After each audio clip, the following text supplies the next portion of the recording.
Buenas tardes, quería agradecer la presencia y damos inicio al primer conversatorio de pasado, presente y futuro del diseño latinoamericano. Como ustedes saben, esta es una actividad alternativa a nuestro viaje de estudio y por eso en esta oportunidad hemos querido invitar a gente de Latinoamérica a que nos cuente un poco sobre sus experiencias y sus visiones en torno al diseño. Hoy día tenemos tres invitados. Uno, desgraciadamente, parece que está teniendo problemas de ingresar. Es el doctor Marco Ferrusca, decano de la División de Ciencias y Artes para el Diseño de la Universidad Autónoma Metropolitana de México, en la sede Azcapotzalco. Tenemos también, que ya está con nosotros, al señor César Peña, coordinador del Departamento de Design Studies de la Universidad de los Andes en Colombia. Buenas tardes, César. Hola Gonzalo, muchas gracias. Y tenemos de la casa a Teresa Montero, es artista visual, ella es diseñadora y es miembro del comité curricular y tiene un magíster también en artes visuales. Hola. La estructura de estos conversatorios básicamente es que damos un tiempo de 10 minutos aproximadamente para que se puedan presentar los invitados, puedan poner algún contexto de su trabajo, de la universidad o del trabajo que están haciendo. Y posteriormente pasamos a preguntas y después les toca a los alumnos hacer preguntas. Acuérdense que el objetivo de esto es para ustedes, así que no sé si quieres partir tú, César. Claro, porque Marco inicialmente iba a arrancar. Marco no ha entrado, parece, todavía, así que vamos a partir contigo. Sí. Ahí paré yo de compartir. Marcos, sí. No lo veo, parece. Perfecto. Listo, ahí ya están viendo mi pantalla, ¿sí? Sí, claro. Sí. Listo. Entonces, yo preparé, espero no haberme equivocado en esto, entendí que era una presentación de un poco de introducción a lo que yo hago y a lo que he Totalmente hecho. libre, es una presentación de lo que tú estimes conveniente. Ok, bueno, básicamente contarles mis frentes de trabajo, mis diferentes frentes de trabajo y un poco mi recorrido. Y casi siempre que hago yo estas recopilaciones o estas revisiones sobre mi propia carrera, son un poco, termino en un tono un poco existencialista, siempre tratando de entender cuál es el papel del diseño en mi vida y por qué por qué he escogido este camino. Es como cada tanto una verificación. Entonces, bueno, yo soy César Peña, soy profesor de planta de la Universidad de los Andes, de la Facultad de Arquitectura y Diseño en Bogotá, en Colombia. Lo primero que quería contarles era, un poco para situarnos, era los cursos que yo trabajo. Este es un curso que trabajé hasta hace poco tiempo, que ahora estamos en medio de una reforma y yo justamente estoy a cargo de la reforma de toda el área teórica, de lo que tiene que ver con historia, teoría y crítica, o lo que ahora llamamos estudios en diseño, Design Studies, en donde los antecedentes más inmediatos que creo que tenemos en casi cualquier departamento en varias partes no solo de América Latina, sino en muchas partes, es la historia del diseño. Siempre una línea de historia y teoría. Y esta era la estructura del curso que afortunadamente yo lo formulé blended hace como casi 4 años. Entonces, digamos que cuando llegó la pandemia yo tuve la oportunidad de tener un know-how por delante de mis colegas en la universidad. Entonces este era un curso que funcionaba una vez a la semana en sesión presencial y el resto todo se manejaba sincrónicamente a través de internet. Entonces cuando llegó la pandemia yo me volví muy solicitado en el departamento porque todo el mundo quería saber cómo funcionaba mi curso antes. Bueno, les cuento más rápidamente. Este curso se convirtió en Genealogías del Diseño, que es este que está montado sobre otra plataforma que se llama Brightspace, esta plataforma que es a la que estamos haciendo el tránsito. Con motivo de la pandemia, la universidad decidió cambiar de plataforma. Y este es el curso reformado, un curso que ahora dura 8 semanas, no las 16 semanas que duraba habitualmente. y en donde básicamente nos preguntamos por lo que dice el título, la genealogía del diseño, como de dónde venimos, para dónde vamos, dónde estamos ahorita, tratando de presentar como la vista a vuelo de pájaro o montar a los estudiantes en primer año en un helicóptero y mostrarles todo el panorama. Entonces, este es el seminario que le da entrada a una cantidad de temas, que son los temas que están definidos en los módulos del 1 al 6, que los alcanzan a ver. Este es también les quería contar que hago parte de la fiebre de la Bauhaus. En el 2018 pasamos una convocatoria conjunta.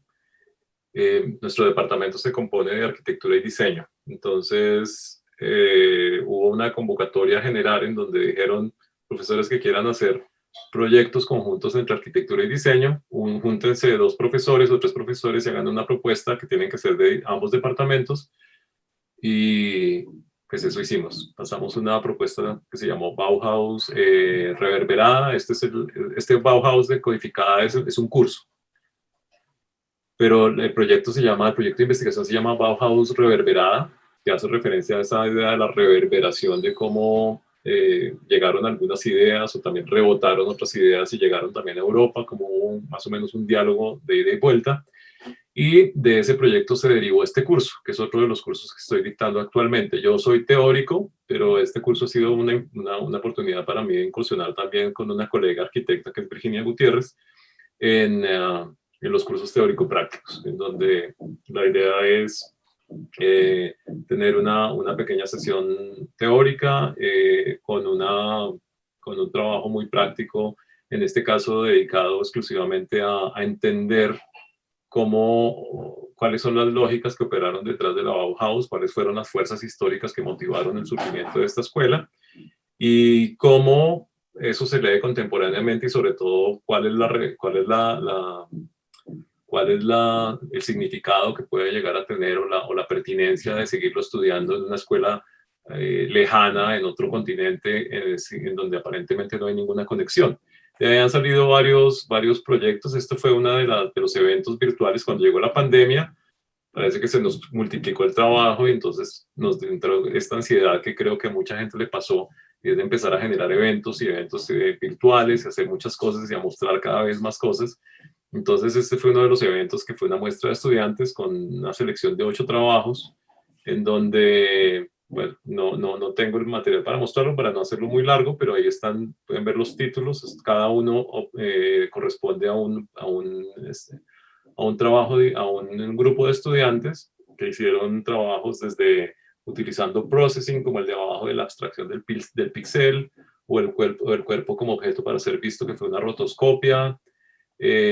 Proyecto textil de los matices de la guerra, también una reflexión sobre el posconflicto y el papel de la mujer y los textiles en estos procesos posteriores a la firma del acuerdo de paz. Y bueno, así tantos otros. Desencierro, que es una reflexión sobre la pandemia, que creo que también es algo que le pasó a muchos cursos en la universidad y en otras partes, y es que la pandemia por sí misma se convirtió, y las cuarentenas se convirtieron en un objeto mismo de reflexión. Este es el proyecto, Bauhaus reverberada, tal vez esta tenía que haberla mostrado antes. Este es el proyecto y ahí está la dirección por si les da curiosidad entrar a mirar, a darle un vistazo. Creo que es más fácil poner Bauhaus reverberada y les aparece el sitio web de la facultad nuestra. ¿Esto fue en el contexto del Goethe Institute? Sí, como pues ellos son dolientes directos del tema de la Bauhaus, entonces apenas nos aprobaron el proyecto, nosotros inmediatamente los buscamos para que se convirtieran en nuestros aliados estratégicos.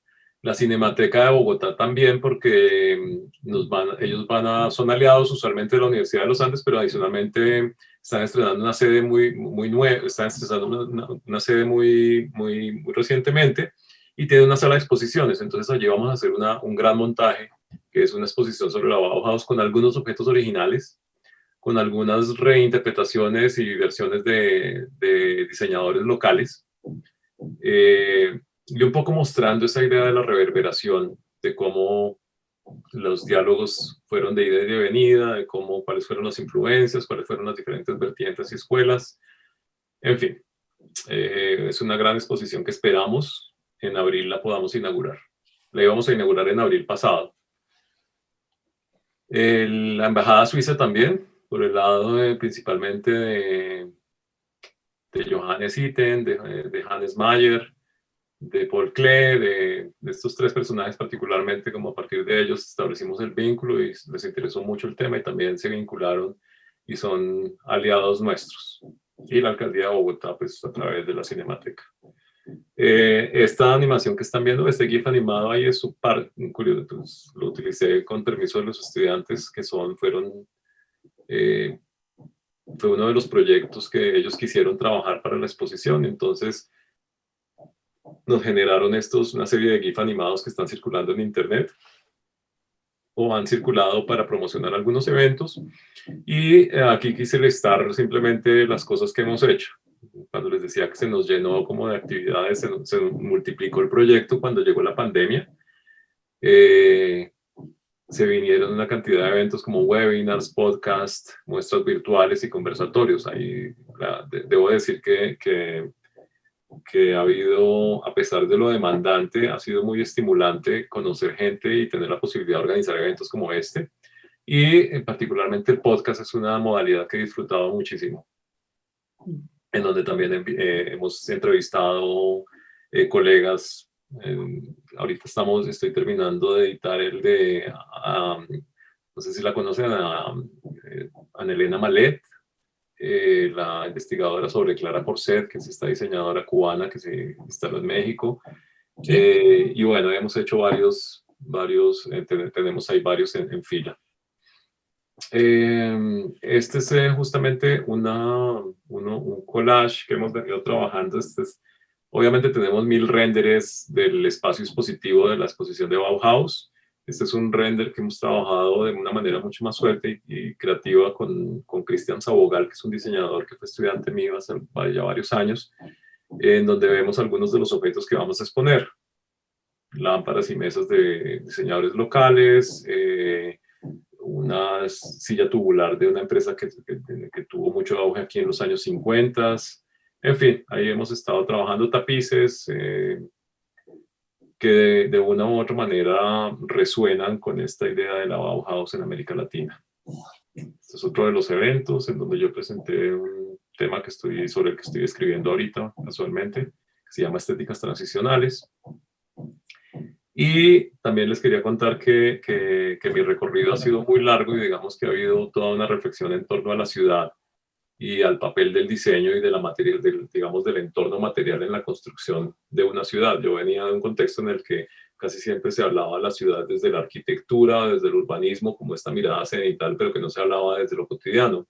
Entonces, con unos amigos arquitectos hicimos esta es una obra masiva que tiene 566 páginas, en donde hicimos, eso lo publicamos en el 2004, hace mucho tiempo ya. Pero digamos que fue el origen de muchas cosas. La necesidad de tener una mirada más sistémica sobre el diseño, no como una cosa muy aislada, sino más holística y en conexión con muchos otros procesos, con el arte, con la arquitectura, con el urbanismo, con la infraestructura misma de la ciudad. Y como les digo, de ahí se derivaron muchas otras cosas. Este fue otro proyecto, un libro que publiqué en el 2009, que fue una primera aproximación creo que ustedes también son un departamento bastante nuevo, ¿cierto? En el 2009 nosotros estábamos apenas cumpliendo 15 años. Nosotros estamos cerca de los 30, todavía no cumplimos 30. La universidad cumplió 30 años, 31 años ahora. Exacto. Nosotros hemos andado por los 25 más o menos. Bueno, ok, no estamos tan lejos. Somos departamentos jóvenes de diseño. Sí, sí. Y en el 2009 cumplíamos 15 años y yo saqué esta retrospectiva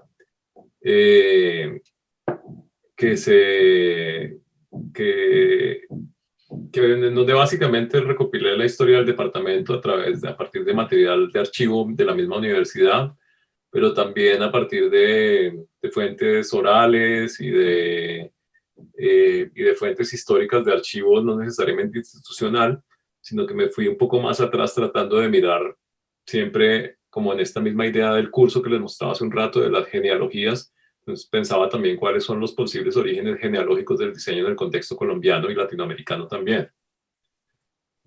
Esta es la portada de mi tesis de mi tesis doctoral, que se llamó, que se las muestro porque simplemente es la secuencia lógica de lo que pasa en el Atlas Histórico de Bogotá.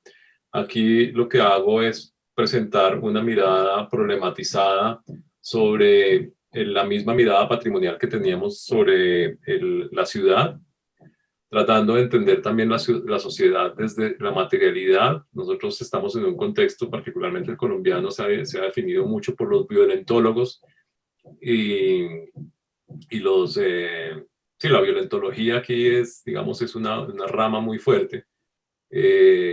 Básicamente la historia del país, yo crecí con una historia a partir de procesos violentos, ¿no? Del Bogotazo, de la independencia, de después el Palacio de Justicia en 1985, en fin, de las guerrillas, del narcotráfico. Entonces, un poco toda esta mirada era justamente desde la perspectiva de tratar de mirar la sociedad y la manera en que se plasma en realidades materiales, cómo esos valores abstractos en muchas ocasiones se traducen en estéticas, en producciones visuales, en producciones materiales. Este fue el título de la tesis, en donde también trataba de explorar el papel de la cultura visual y de la cultura material en la negociación de conflictos sociales. Entonces, un poco la presunción en este caso, o la hipótesis, era que las violencias, por ejemplo, que estallan a finales de los años de la década del 40, de alguna manera se habían configurado simbólicamente, en el plano simbólico, con anterioridad. ¿Cómo? Pues a partir de la modernidad juega un papel muy importante en ese sentido, en términos de marginalizar poblaciones, o remarginalizar poblaciones, de imponer una lógica de orden, una lógica de estética también. Entonces miro mucho el papel que cumplió una sociedad local que se llama la Sociedad de Mejoras y Ornato de Bogotá, y establezco un paralelo con otra sociedad que se llamó The Art Commission de Nueva York, que también tuvo un papel similar. ¿En la misma época? En la comienzos de siglo en Nueva York, sí. Bien. También tengo una cercanía muy grande con el arte. Tengo muchos colegas artistas. En nuestro departamento tiene la particularidad de ser muy ecléctico. Y tenemos... ahorita, de hecho, tenemos politólogos, tenemos biólogos, tenemos una línea de biodiseño muy fuerte que se está consolidando ahorita. Yo no diría que se esté consolidando, está cogiendo mucho más fuerza que incluso muchas otras áreas que llevan mucho tiempo. Y bueno, esto simplemente les quería mostrar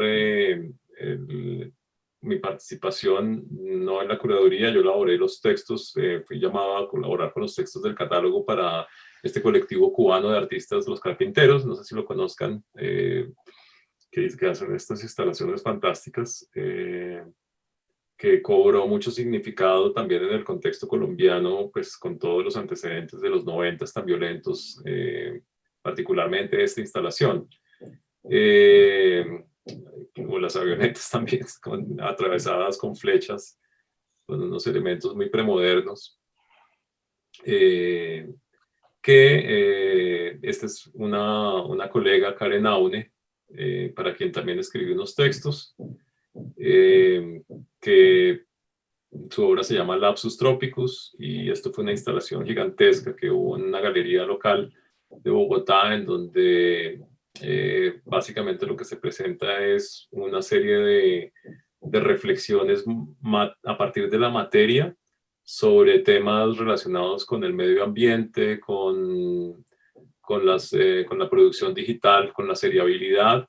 Y esto estas dos particularmente, estas dos exposiciones y trabajos de artistas dieron origen a estos textos.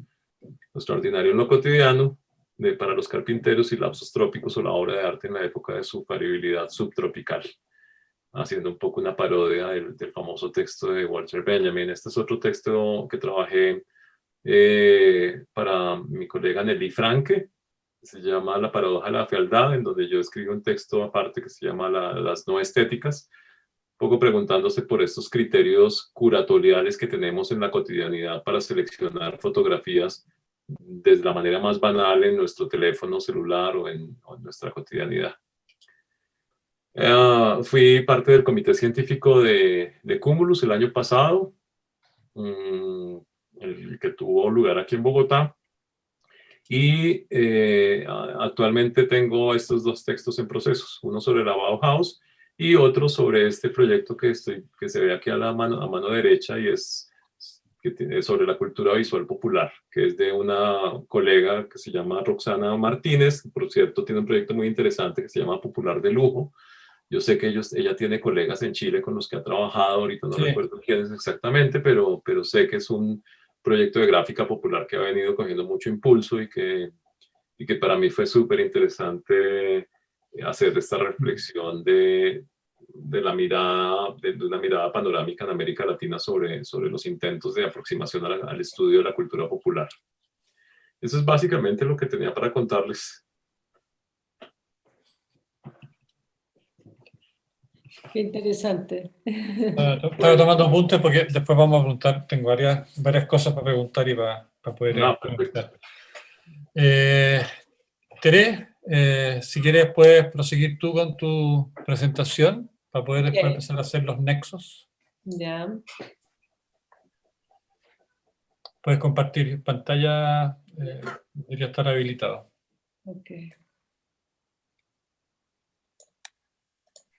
Ya. ¿Ven mi pantalla, no es cierto? Sí.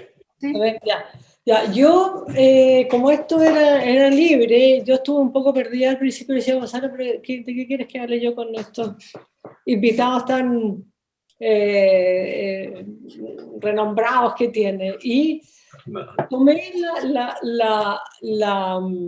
digamos, la invitación, ¿no es cierto?, que tal como me la mandaron, el diseño hoy en Latinoamérica tiene características únicas y se ha formado a partir de su territorio, su memoria y sus oficios, entre otros factores, ¿no es cierto? Y después, así partía la invitación. Y se ha visto influenciada por externalidades y devenires provenientes de otras latitudes, que es, César, lo que tú has mencionado, digamos, en tu presentación también, ¿no es cierto? Nosotros somos un melting pot, una cosa híbrida, y de ahí venimos. Y la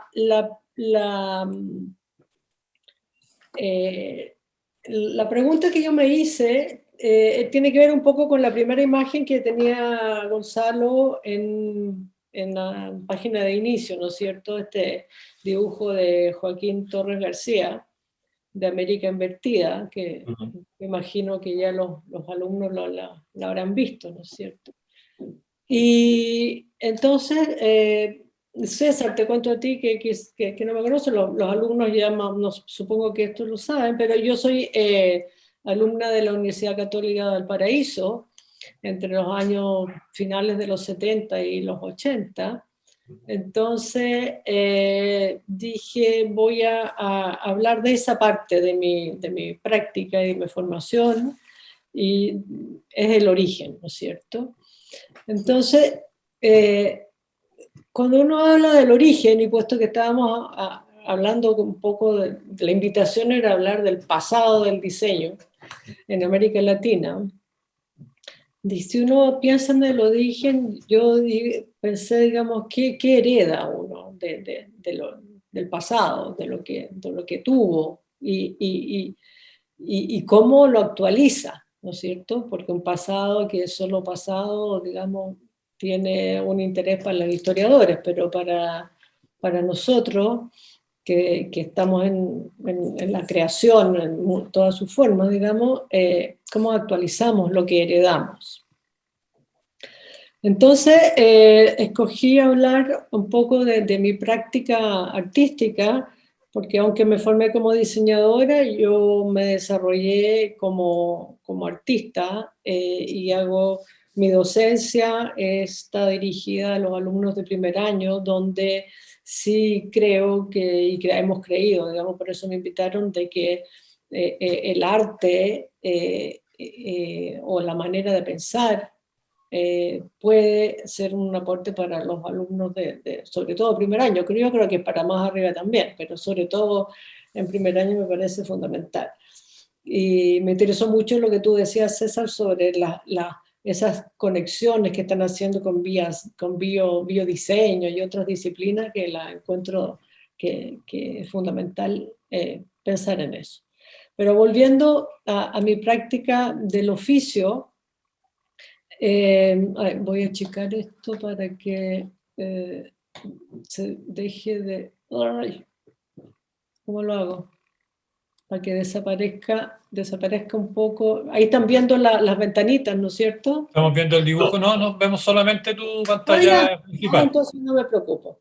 Entonces, perdón. Este año me invitaron a publicar algo que fue una conferencia el año pasado, después se transformó en una invitación a publicar en la revista justamente de la Católica Valparaíso, se llama Acto y Forma. Me invitaron a publicar un texto a propósito de una conversación y una conferencia que habíamos tenido el año pasado. Y a partir de esa imagen que yo mostré del dibujo con tinta china, escribí un texto que se llama, que el título resultó ser el dibujo líquido. Aquí tengo una pequeña cita que dice, la fluidez del dibujo con pincel y tinta deja al dibujante en un terreno de incerteza, de acabado de riesgo, abierto al vacío, un posible modelo para el dibujo de observación. Ahí voy a hacer un link que va a venir y volver a distintas cosas, porque aquí vuelvo a la universidad, al origen de la universidad de la cual yo provengo, formada, y esto viene de su página actual, y dice, desde su constitución, la EAD se ha consolidado como una de las escuelas referentes en Chile y el mundo, una que se funda en el encuentro y cogeneración de los oficios que imparte la arquitectura y el diseño, manteniéndolos en una permanente relación con la poesía en su sentido de creación. Así, afirmamos que tanto la arquitectura y el diseño son, en su sentido más profundo, un arte.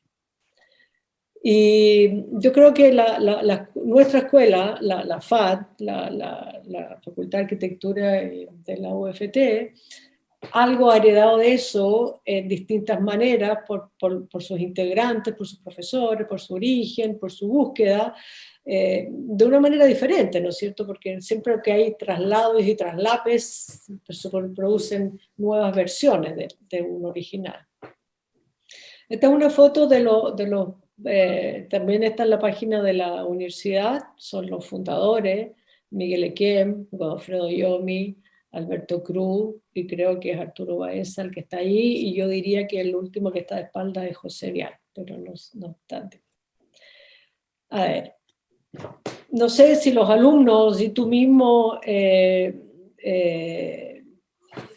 César, conoces este texto que es Amereida, que es el texto fundador del pensamiento de esta escuela, y que es la palabra misma es una fusión entre América y Eneida, y la Eneida como texto fundador de la latinidad, ¿no es cierto?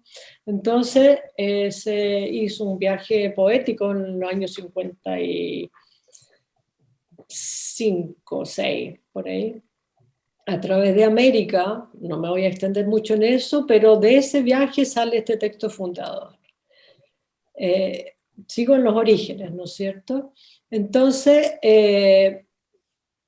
los orígenes de lo que yo practico hoy día y lo que hago también en la facultad actualmente, está situado en Amereida, pero sobre todo en mis maestros más directos, que fueron Claudio Girola, que era un escultor, y Godofredo Yomi, que era un poeta. O sea, en la Escuela de Arquitectura y Diseño teníamos profesores que eran escultores, que eran poetas, y se enseñaba arquitectura y diseño. Había arquitectos y había diseñadores también, pero no había ningún problema con tener, o sea, al contrario, era el fundamento de tener estas diferentes lecturas, ¿no es cierto? De la página 27 de Amereida saqué este texto que dice: ¿qué heredamos amanecidos en este borde? O sea, ¿qué heredamos nosotros los americanos amanecidos en este borde? ¿No es cierto? América como un borde, un último borde del planeta, del mapa, ¿no? ¿Qué heredamos cuando nos sorprendemos en regalo? Inmigrantes, hijos de inmigrantes, mestizos o aborígenes, despertados otros en la donación. No heredamos esta capacidad de desconocido Omar, que nos ahueca para la admiración. Discúlpenme, no sé cómo sacar eso. Perdón, es una cosa ya. No heredamos esta capacidad de desconocido Omar, que nos ahueca para la admiración y el reconocimiento. Este ahuecamiento es un poquito la base de lo que estoy conversando, ¿no es cierto? Una especie de hueco vacío, de un vacío, ¿no es cierto?, de espacio.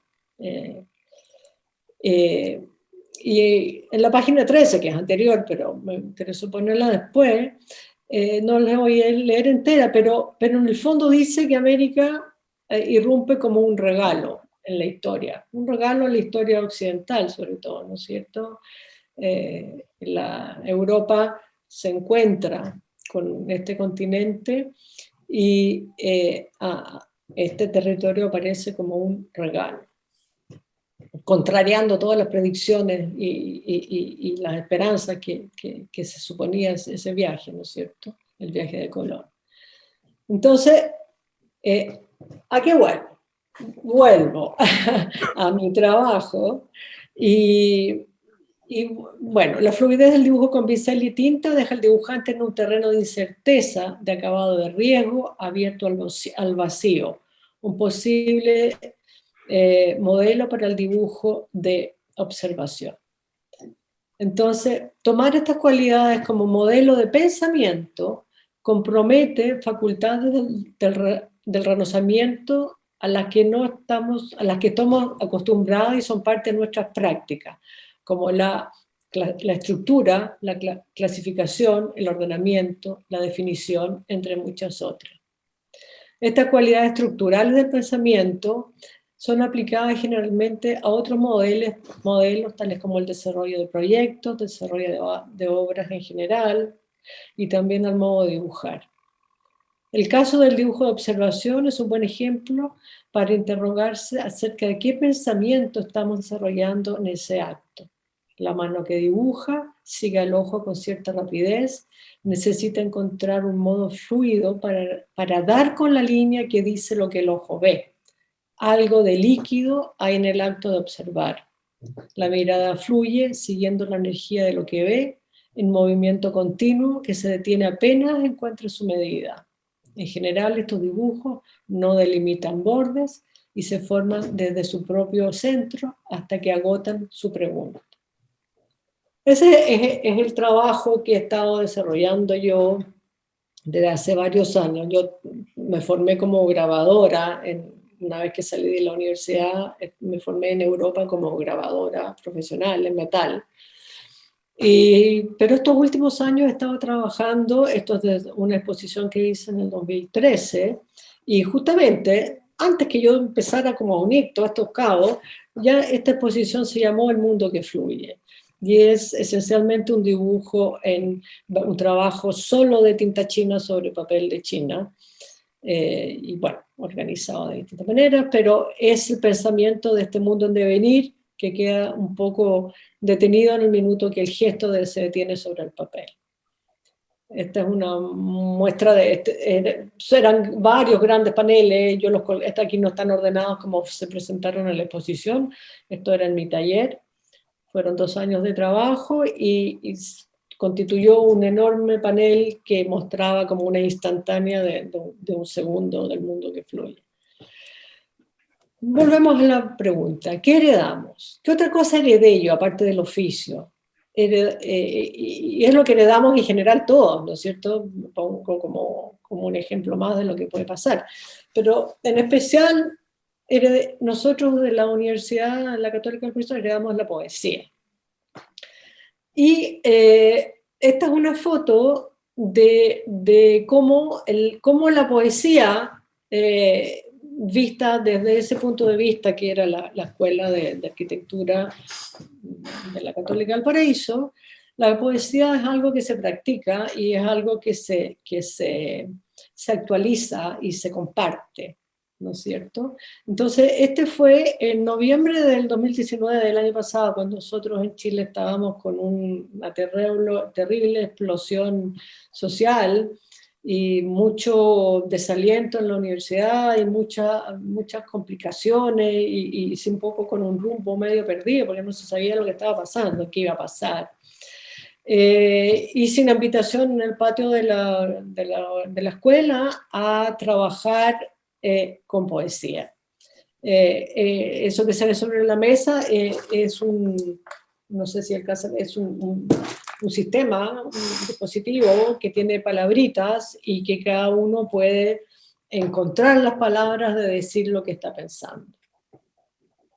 Este es el trabajo de uno de los alumnos, o sea, de esos que estaban ahí, que no eran mis alumnos, sino que fue un encuentro casual, ¿no es cierto? Pero que nos sirvió mucho para dar forma a un pensamiento que estaba en ese momento. Entonces, es un ejemplo para decir, la poesía se practica en la docencia, en mi caso, digamos, y se actualiza cada vez, digamos, no es ajena al pensar. Y también se hace con esta manera fluida y efímera, que es encontrar estas palabras estiradas sobre una mesa, ¿no es cierto? Y que se mueven hasta que encuentran su forma.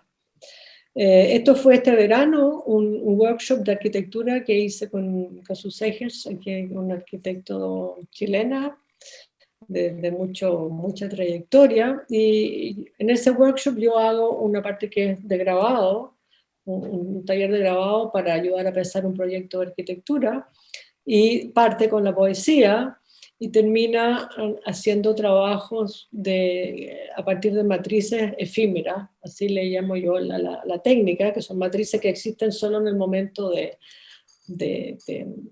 producirla, digamos, de producir el impreso, y se resuelve y se discuten los proyectos de arquitectura, en este caso, a través de esta pensar con la mano, ¿no es cierto?, instantáneo que se traduce en este impreso. Todo esto es leve, todo esto es transitorio, todo esto es en ese mundo de la incerteza, ¿no es cierto? Estos son, yo le digo que son croquis de observación, porque son unos dibujos muy rápidos de observación de la lluvia sobre los cerros en el lago Panguipulli, un pincel que trata de captar, ¿no es cierto? Trata de captar ese devenir del agua bajando, cuando llueve en estos lugares, quizás en Colombia es igual, los cerros verdes de repente se llenan de cascadas porque el agua empieza a correr y tú empiezas a verlo, las cascadas que caen de los cerros que antes estaban, digamos, inmóviles. Entonces, el pensamiento fluido en su forma de dibujo en tinta, o el dibujo a mano alzada, volante, que implica lo que el antropólogo Tim Ingold llama el acabado de riesgo, en contraposición al acabado de certeza del dibujo con instrumento. Este dibujo que pone en juego un pensamiento que sobrevuela la página, que mueve en el mismo gesto el modo de observar, llevándolo a un terreno de incerteza abierto al vacío, puede ser un modelo interesante en la práctica del dibujo de observación y, por analogía, un modelo de pensamiento basado en la fluidez. Eso es lo que yo les dejar de presentar. Arriba, ¿no es cierto? Deja de presentar. Listo. Muchas gracias, Teresa. Gracias. Tere, César, Sí. hemos escuchado dos historias personales distintas, pero con una cantidad de puntos de unión que quiero que empecemos un poco a meternos en algunas coincidencias más que en diferencias. Ambas escuelas, tú César, tienes una expertise bastante, por lo que podemos ver en tu trabajo y en tu desarrollo, súper potente respecto a la Bauhaus. Has hecho un trabajo de investigación y de cómo esta escuela ha dejado de cierta forma repercusiones en nuestro entorno, en Latinoamérica y sobre todo en la disciplina. Uh-huh. La Tere, por el contrario, viene de una escuela que viene formada también, tiene sus raíces de cierta forma, porque viene formada gente de la Católica de Santiago, si mal no me equivoco, Tere, que Sí. la Universidad de Santiago está formada efectivamente por discípulos de la Bauhaus. Además, creo que Guy Bonsiepe, que es una de la escuela de Ulm, pasó también pasa por acá por Chile y también pasa por Colombia.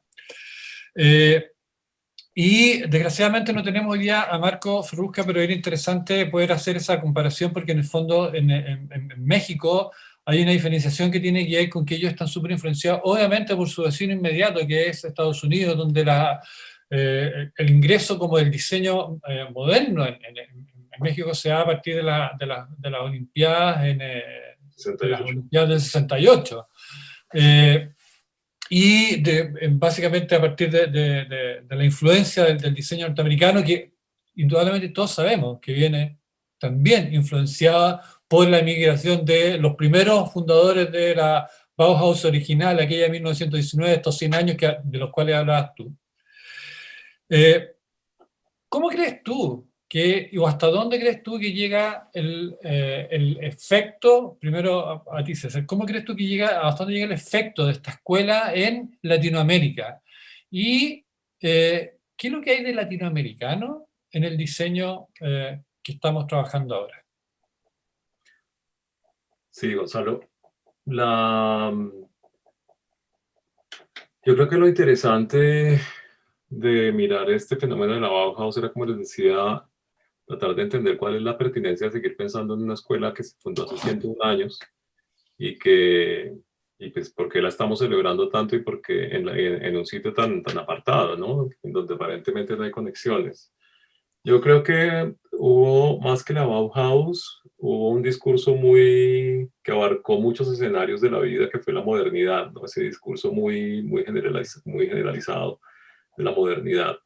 De hecho, ahí también hay cosas que tienen implicaciones ideológicas. Por ejemplo, este año deberíamos estar celebrando los 100 años del CUTEMAS, que es otra escuela muy importante, tan influyente como fue la Bauhaus, pero que, por ejemplo, Alfred Barr desde el MoMA en Nueva York en la primera mitad del siglo XX simplemente decidió dejar de lado la relevancia del CUTEMAS. Hablaba incluso de personajes que habían pasado de CUTEMAS a Bauhaus como Kandinsky, pero que lo importante era, por alguna razón, la escuela alemana, ¿no? Pues por cuestiones ideológicas, obviamente. Entonces, al punto al que voy con todo esto es que es un discurso que la Bauhaus de alguna manera lo que hace es sintetizar muy bien las ideas del progreso y modernidad que eran muy imperantes en ese momento. Eso que les mostraba hace un rato de las estéticas transicionales es algo por lo que pasamos todas las sociedades. Muchas de las cosas que podemos ver en algunas de las producciones de la Bauhaus, lo que podemos ver es una transición entre la tradición y el progreso, o la tradición y el deseo de modernidad, que es lo mismo que vamos a ver, por ejemplo, en los muebles de Clara Porcel, o incluso en las producciones de Sergio Larraín, del arquitecto en Chile, vemos mucho un poco esta contradicción y este forcejeo entre la tradición y el progreso. Entonces, creo que no, lo que llega a la Bauhaus, sin quitarle importancia, de alguna manera ya está instalado también en el territorio, y obedece tanto a la Bauhaus como a otras fuerzas mucho más diseminadas y amplias, que tienen que ver también con un modelo ideológico que está ligado indudablemente al capitalismo industrial. La autenticidad, tú me preguntabas sobre qué es lo de local, lo de regional que hay en el diseño que tenemos actualmente. Y yo diría que tenemos de base esa misma búsqueda que tenía Europa en su momento por pasar de una sociedad rural a una sociedad urbana, como pasó en la Rusia después de 1917, en la Rusia postrevolucionaria, como pasó en la misma Alemania, que tenían también las mismas discusiones de cómo convertir el diseño en un aparato pedagógico, en un dispositivo que de alguna manera permitiera la circulación de ideas en una sociedad que todavía tenía una premodernidad, una ruralidad todavía muy presente. Exactamente lo mismo sucede en América Latina y curiosamente todavía sucede, pues por las razones que ya conocemos, por estas asincronías que también siempre hemos tenido tanto con Europa como con Estados Unidos. Pero de base tenemos la misma pregunta, y es cómo nos definimos entre el reconocimiento de la infraestructura productiva y los saberes productivos que ya estaban instalados en el territorio, y cómo los hacemos armonizar, o cómo simplemente los negamos y simplemente arrancamos de cero como si esto no existiera, como si la tradición no existiera. Pero el diseño se debate entre esas dos grandes fuerzas, presentándolo de una manera un poco reduccionista. Siempre, obviamente, en función de la consolidación de una sociedad de consumo, pues porque el diseño, nos guste o no, se define a partir de eso. O digamos, no se define, pero digamos que sí es una fuerza que es muy difícil, muy difícil negar.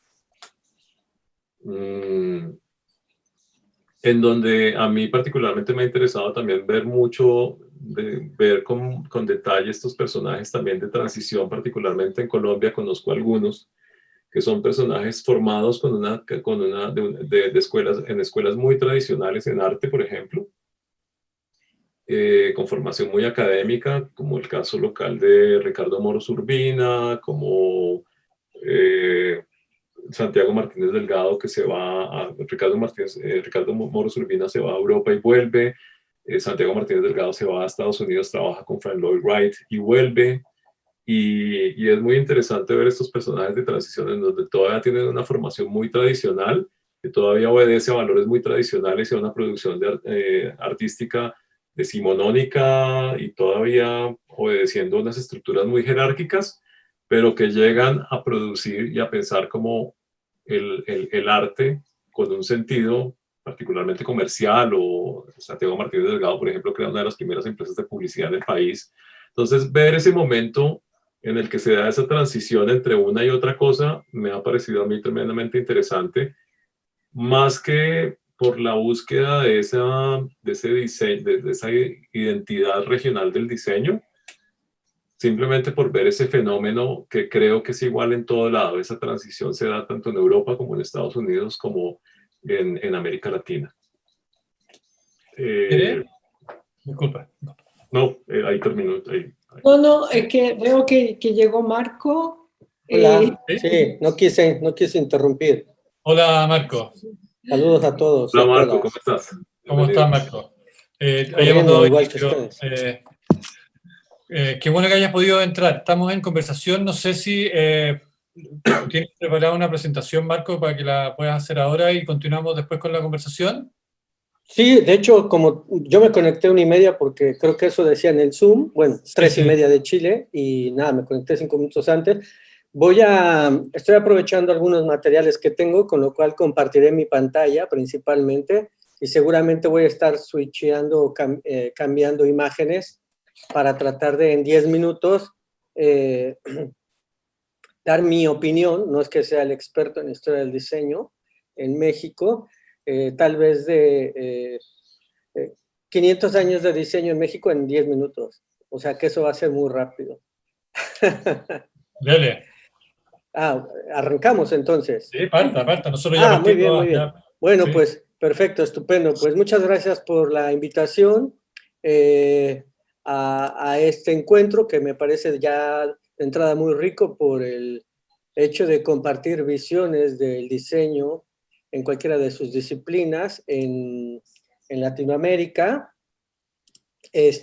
Quisiera mencionar que es muy seguro, de hecho lo garantizo, mi visión de lo que voy a decir es parcial, porque principalmente yo soy diseñador industrial, no soy diseñador de la comunicación gráfica, no soy arquitecto, y tengo una visión sesgada de las cosas.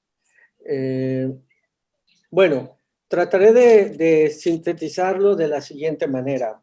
Hablar del pasado del diseño en general en México, yo hago una reflexión y digo que ha sido complicada, podríamos decir que es nueva la disciplina del diseño en general, y luego en México también, como ustedes saben, México hasta antes de la conquista tenía sus propias tradiciones, sus propias culturas, y por eso es que incluso pongo como imagen lo que es la silla, el equipal, que es algo que tiene tradición mucho antes a los españoles.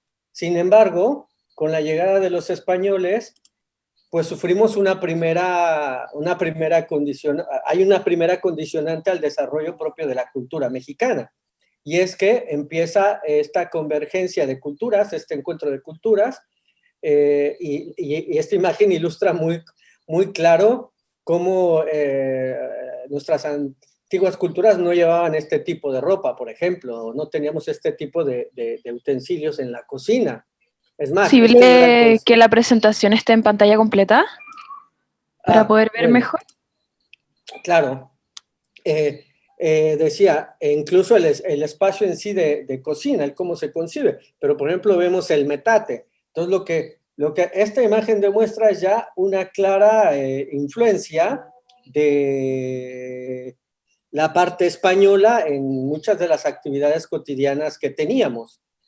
Si después de 300 años de conquista de los españoles, yo digo que México, si alguna vez tienen la oportunidad de visitar México, esperemos que en el futuro así sea, hay un museo que a mí me gusta mucho, que es el Museo de las Intervenciones. En ese museo encuentran todos los conflictos sociales por los que ha pasado México.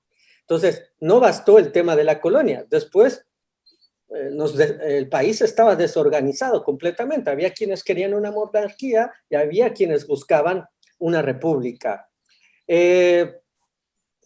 Entonces, estábamos muy concentrados en tratar de atender los conflictos sociales que tenemos, con muchas intervenciones, insisto, la francesa, la veracruzana, de los americanos, etcétera, etcétera, esta pérdida de territorio. Entonces, hablar de diseño era complicado porque teníamos una clara influencia como tal. Y de hecho me gusta poner esta imagen de cuando llega Porfirio Díaz, que finalmente es una dictadura, donde claro está que Porfirio Díaz gustaba de la cultura europea, de la cultura francesa, y podemos ver esta influencia, por ejemplo, nada más en la vestimenta o en los mismos utensilios que ustedes están viendo en este momento en pantalla. Y no se quería salir del poder. Entonces, pasamos, insisto, 300 años. Obviamente hay una riqueza de diseño prehispánico mucho antes, los mayas, los aztecas, todo esto, muy rica, pero llegan españoles, hay una influencia, y después de los españoles, insisto, empiezan estas intervenciones francesa, americana, los ingleses al final se arrepienten, porque se les llegan a un acuerdo para que se les pague, y ahí estamos. Pero después de Porfirio Díaz, literalmente en el país, yo diría que los 30 años que siguen es un periodo de contrastes brutal y de reconstrucción. Mucha inversión extranjera porque el país estaba destrozado, buscar transitar un modelo liberal, insisto, todavía había quienes coqueteaban con la monarquía, nos convertimos en un país proveedor de materias primas. Ya durante la época de la Revolución Industrial, incluso en Puebla, Tlaxcala, había algunos talleres textiles, pero insisto, todos estos movimientos que nos llevaban a la guerra, pues no permitían consolidar una industria en nuestro país. Por lo tanto, en realidad se incentivó lo que es la dependencia tecnológica y también se asentan las bases de la industrialización.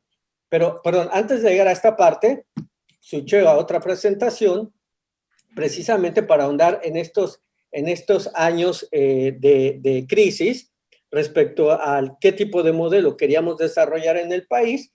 Hay que mencionar que en esa época se veía a los extranjeros como villanos, al menos un sector de la población así lo veía, ¿sí? Y efectivamente se instala el liberalismo como modelo en nuestra sociedad en el siglo XIX y hasta la fecha.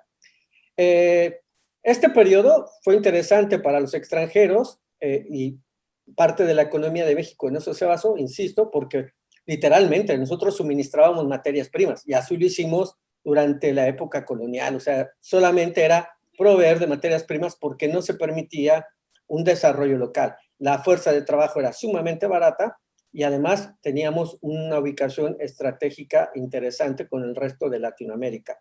Para que vean, el 70% de las inversiones eran extranjeras ya en ese periodo. Tuvimos el movimiento de Revolución Mexicana, la Primera Guerra Mundial. Si bien Venustiano Carranza logra apaciguar todo esto, la realidad es que los Estados Unidos nos vendían armamento y estábamos endeudados ya con Estados Unidos como tal. Esto es importante porque, insisto, y que creo que condiciona la historia del diseño en el país. O sea, no podemos hablar de la historia del diseño sin entender el devenir de la historia en México. Efectivamente, lanzamos una constitución que reconstruye el Estado mexicano, que sienta las bases de la industrialización y que busca de nuevo acercar la inversión a México. Pero nuestra situación era muy débil después de todos estos movimientos sociales y sobre todo el revolucionario. No, muchos países no querían invertir con nosotros. Perdón, me estoy adelantando de manera rápida porque tengo 10 minutos, pero sí quisiera mencionar que pues durante este periodo principalmente los principales problemas que tuvimos fue que la inseguridad pública que existía obviamente no permitía el desarrollo de una industria, había un nacionalismo mexicano en sentido de que no se quería al extranjero, muchos cambios constantes en materia de regularización de inversiones e impuestos, así como una falta de planeación y organización en el sector laboral. Sin embargo, no todo era malo, porque después de que ya más o menos se empieza a estabilizar la situación social en el país, tenemos esas bases de industrialización que permiten, por ejemplo, abrir la primera planta de coches, la de Ford, H. Steel, que empieza a diseñar electrodomésticos, la presencia de una influencia también de la Bauhaus con Van Beuren y algún codiscípulo que abren una primera oficina en México de muebles económicos, etcétera, etcétera.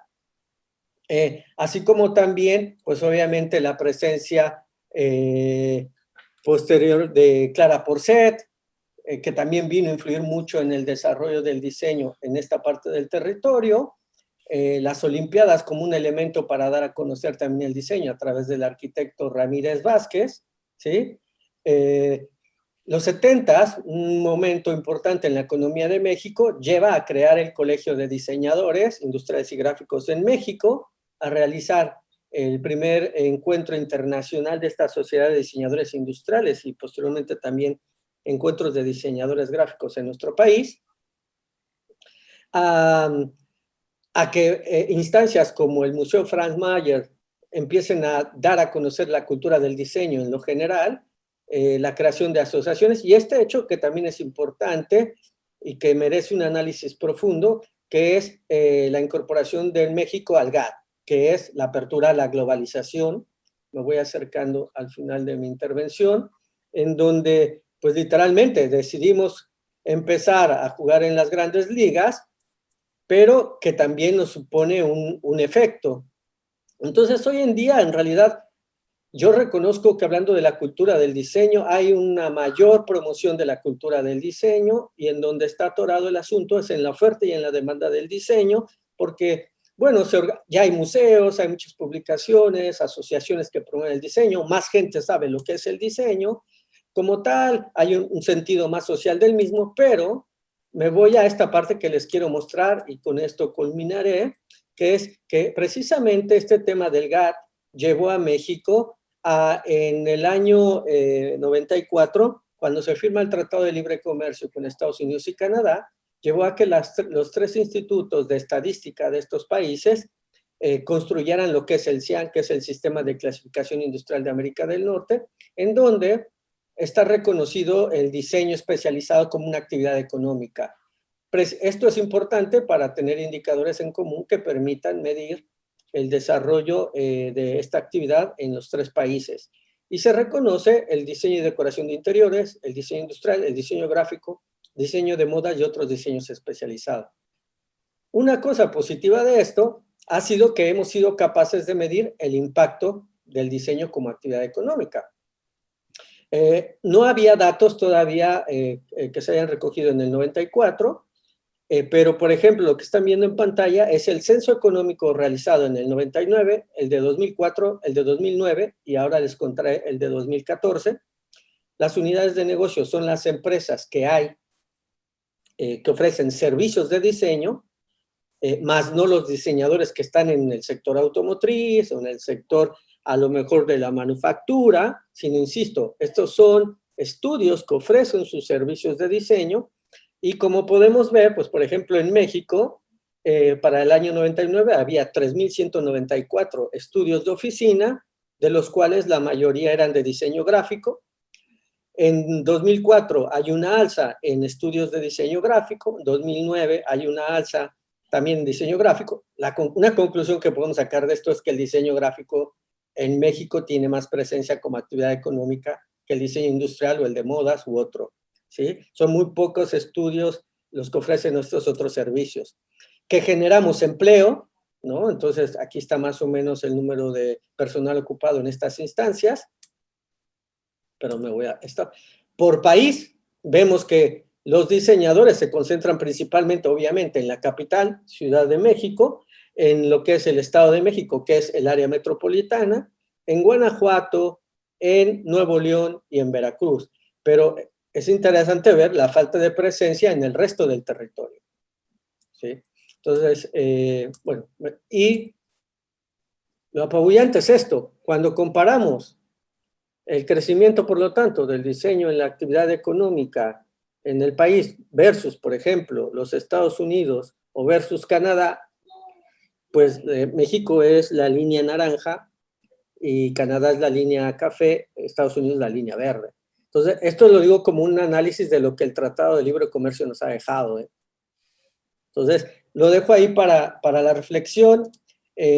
Sintetizo, entonces, en 30 segundos, un minuto creo que el hecho de tener muchas intervenciones en nuestro país, muchos movimientos sociales, en cierta forma ha condicionado el desarrollo de la disciplina, sea gráfico, industrial, o incluso otro tipo de diseño.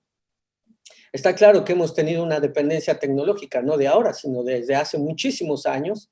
Ajá. El país, al no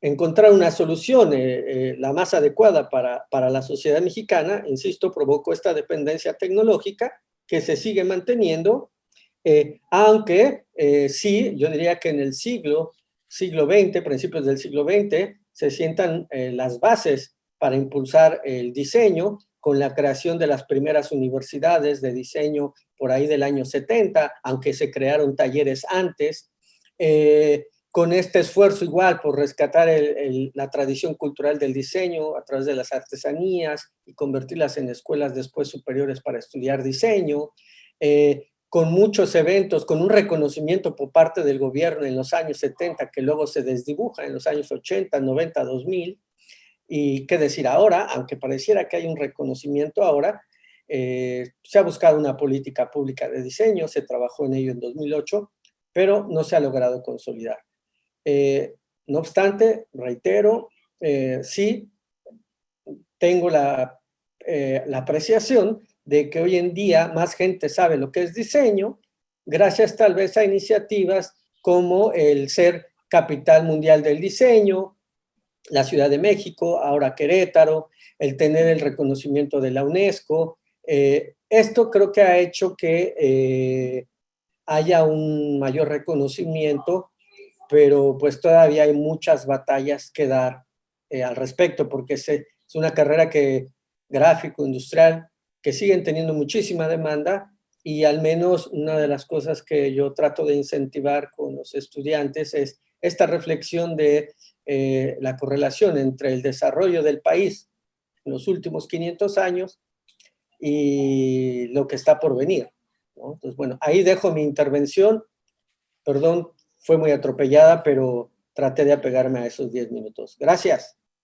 Perfecto, Marco. Marco, no puedo dejar pasar el inicio de tu presentación, que tú dijiste, y una de tus primeras láminas hace relación a el diseño en Latinoamérica, o especialmente en México, 500 años atrás. Porque no es común encontrar personas que digan, mira, el diseño, nosotros ya hacíamos diseño antiguamente en Latinoamérica y teníamos una postura y había un quehacer y había un hacer previo. Generalmente el diseño se le asocia a la revolución industrial, a la Bauhaus, a otros movimientos, pero se desconoce o se minimiza el hacer local, el hacer latinoamericano de cierta forma, que indudablemente uno no puede negar la influencia que ha tenido la visión europea, que ha tenido especialmente la Bauhaus y las otras escuelas, como recién nos contaba César. Pero me gustaría que pudieras referirte un poco más a ese tema, efectivamente, de este diseño precolombino, porque nombrarlo como diseño y no solamente como oficio, como artesanía, tiene una carga semántica súper potente que me gustaría que se pudiera hablar un poco de eso. Sí, bueno, al respecto, a ver, sigo compartiendo la pantalla. Sí, efectivamente, o sea, lo que yo quisiera señalar es que antes de la conquista española, me parece que hay una riqueza visual, pero también objetual, de las diferentes culturas que hay en el país. Si ustedes van al sur, por ejemplo, del país, donde se asienta y se comparte la cultura maya con nuestros países vecinos, ¿no? Vemos una riqueza en producción objetual bastante interesante. Vemos rasgos de muñecos, utensilios para cocina, etcétera, etcétera, etcétera. Pero igual también la vestimenta, podríamos decirlo, en un concepto de vestimenta distinta, ¿no? Si miramos hacia el centro del país, donde finalmente se consolidan la cultura de los aztecas, bueno, y no nada más los aztecas, sino todos los grupos que estaban alrededor de Tenochtitlán y que algunos de ellos se alían con los españoles para esta conquista. También podemos identificar una gran riqueza en los códices que había. De hecho, tenemos también el códice maya, ¿no? Entonces, por ejemplo, para los diseñadores gráficos, me parece que ahí hay un tema potente en cuanto a esa riqueza visual, el tema de la connotación de los signos que ya nuestra cultura pues habíamos creado, ¿no? Y me parece que hablando del diseño contemporáneo vinculado con esos rasgos anteriores, bueno, por eso es que ponía esta imagen, no es tal vez la mejor, pero también hoy tenemos diseñadores gráficos industriales que precisamente buscan rescatar algunos de estos elementos gráficos de ese diseño antes de la conquista y que es parte de la identidad, digamos, del país, ¿no? Promover, enfatizar esos valores. Entonces, ahí hay una gran riqueza cultural. Por ejemplo, hablando desde un punto de perspectiva de la arquitectura, cuando uno mira las pirámides en en Palenque, el diseño del sistema de ventilación tras las pirámides se realizaba a través de un elemento, no recuerdo el elemento exacto ahora, pero a través de una T que estaba colocado en la parte superior que conectaba cada cuarto. Y eso era el sistema, ese era el aire acondicionado de la época, ¿no? El tema, sí, el tema del lenguaje con la creación de los glifos. Los glifos es esta representación simbólica que tienen una connotación y que se utilizaba. Y qué decir incluso del sistema numérico, ¿no? Entonces, ahí me parece que hay una riqueza, y por eso es que, insisto, perdón, me fui muy rápido, pero por eso digo que al menos creo que una parte importante para entender el diseño hoy en día no puede pasar por desapercibido el entender la historia propia del país, ¿no? Porque ante la pregunta de, bueno, ¿cuáles son las características del diseño actualmente o qué rasgos le queremos dar al diseño mexicano? Yo no me atrevo a decirlo, porque también son nuevas generaciones, y esto lo preguntamos seguramente a diseñadores de hace 50 años, su visión era otra. Hoy los futuros egresados que tenemos, o egresadas que tenemos de las carreras de diseñadores, les ha tocado vivir en un mundo globalizado. Entonces toca, creo que irse muy hacia atrás para revisar y enfatizar la riqueza que hay en cada uno de las 70 culturas que tenemos en nuestro país. Si miramos a la cultura de los raramuris en el norte del país, por ejemplo, también es muy interesante toda la producción objetual que tienen, y preservar eso creo que es parte de la herencia cultural en la que debemos trabajar, y que finalmente le da o debería estar presente en la medida de lo posible o no pasar en la historia y quedar olvidada. Es parte de la historia del diseño en México, o sea, reconocer esto, ¿no? Como bien señalas, que el diseño en México no es a partir de la Revolución Industrial, es desde antes. Lo que pasa es que la colonización fue social, pero también objetual, ¿no? Ya decía yo, los tlaxcaltecas en Puebla, en 1700 ya había, insisto, estos talleres textiles, cerámicos muy interesantes, pero las batallas internas que teníamos no permitían despegar. Y desde antes, la expropiación de materiales, pues no permitía el desarrollo propio. Bueno, sí, eso es lo que pudiera yo comentar, pero sí, por supuesto que es de suma importancia comprender la historia del país. Hay una serie de libros que se llama Érase una vez la historia de México, me gusta mucho porque empieza literalmente a narrar la historia desde el cruce del estrecho de Beirín y la llegada a México, y es, es sorprendente, insisto, ver cómo finalmente nos la hemos pasado en conquistas tras conquistas, ¿no? Y no hay literalmente esta independencia total que creemos tenemos.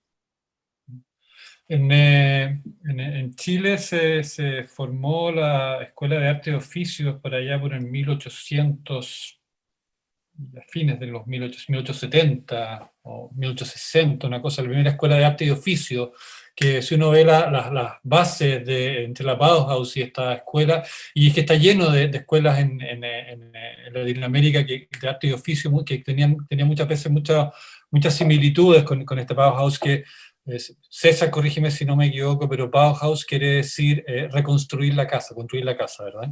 Es casa de la construcción, quiere decir. Sí. Tere, quería tomar un poco esta historia, es porque Marco nos estaba hablando de esta situación, de esta realidad cultural y del hacer súper potente en México. O sea, de hecho, que es muy distinto, por ejemplo, a nuestra realidad. Las culturas, los mayas, todas las culturas anteriores mexicanas, ellos construían pirámides, construían lugares ceremoniales, construían ciudades. Nosotros en Chile no tenemos construcciones prehispánicas más allá de los pequeños ahí incas y de pequeñas, pero básicamente el territorio en Chile era visto y era ocupado de otra forma, y la escuela que está, de donde vienes tú, a Mereida, de cierta forma se relaciona con el territorio de una manera súper especial, que en el fondo nos contaste al principio, a través de la poesía, a través del recorrido, del vivir. Cuéntanos un poco de esa experiencia desde Mereida y de esa experiencia en tu trabajo hoy en día, por favor. Claro. A ver, es evidente, o sea, nosotros, de hecho, voy a hacer un pequeño preámbulo, ¿no es cierto? En nosotros, este viaje de estudio que estamos haciendo virtual, el año pasado se hizo a México, ¿no es cierto? Los 2 últimos años, sí. 2 veces a México, antes fuimos a Barcelona, porque los chilenos tenemos ese sentimiento, o esa, más que un sentimiento, es una condición de vacío, ¿no es cierto? Pero es un vacío que se puede pensar como un vacío fecundo, o de posibilidad de ser fecundado, ¿no es cierto? Evidentemente nosotros no tenemos ese pasado rico al que recurrir. Hay algunas cosas. Si uno va al Museo Precolombino en Santiago, el 90% de las piezas que encuentra, o el 95% de las piezas que encuentra, no son chilenas, ¿no es cierto? Y el 5% lo son. Pero ese 5% es bastante poco conocido por los chilenos. Y entonces en Chile, aparte por nuestra condición telúrica que nos ha destruido las ciudades periódicamente, ¿no es cierto?, desde la fundación, desde la fundación de las primeras ciudades hasta el día de hoy, se borra, se destruye, tabla rasa, entonces va quedando poco. Entonces el postulado, o lo que postula, o sea, yo cuando fui al Museo de México, al Museo Antropológico, lloré de lágrimas de verdad, de felicidad de ver toda esa belleza. O sea, es una riqueza, y uno cae en un estado de veneración por ese pasado. Nosotros podemos tener algunas piezas pequeñas, pocas, y las vamos a encontrar de a poco, pero no tenemos ese sentimiento de un pasado que nos guíe. Entonces, el postulado de la Escuela de Arquitectura de la Católica del Paraíso en los años 50 es decir, ya, pensemos América a partir del vacío. Del vacío que son estas pampas donde nosotros vivimos, esta cordillera inhabitada, este estrecho de Magallanes, que es el borde último del planeta, y cómo ese vacío se ahueca, o nos ahueca, nos deja en una disposición de recibir y de crear. Y creo que la visión de un chileno, o incluso de un argentino, sobre América Latina, si uno le hace caso a ese aspecto, al aspecto de la mira, hay una frase que usa Casus Egers, que es una compañera de universidad mía de la misma generación, y con la que trabajamos juntos, que es arquitecto y que ha hecho mucha obra basada en lo leve y lo precario. Lo leve y lo precario, o el vacío y lo efímero, que es lo que yo trabajo, serían como una de las grandes características de nuestra cultura chilena. Estamos tan acostumbrados a que se borren las cosas, a que se parta de cero. Nuestras culturas americanas, nativas americanas, de los extremos han prácticamente desaparecido, el extremo sur y el extremo norte. Entonces, nosotros caemos en admiración, por lo menos yo personalmente creo, pero creo que todo, al viajar a Bogotá o al viajar a Ciudad de México y ver los tesoros, porque son realmente tesoros, nos dejan en una postura muy distinta a nosotros, que nuestro tesoro es esa capacidad de ahuecarnos y desde la carencia inventar todo, ¿no es cierto? Volver a inventar y volver a trabajar con lo más leve y lo más liviano. Y creo que si uno lo estudia y se aboca a pensar de esa manera, ha tenido su fecundidad, pero muy diferente a lo que es una América con el pasado como el que tienen ustedes.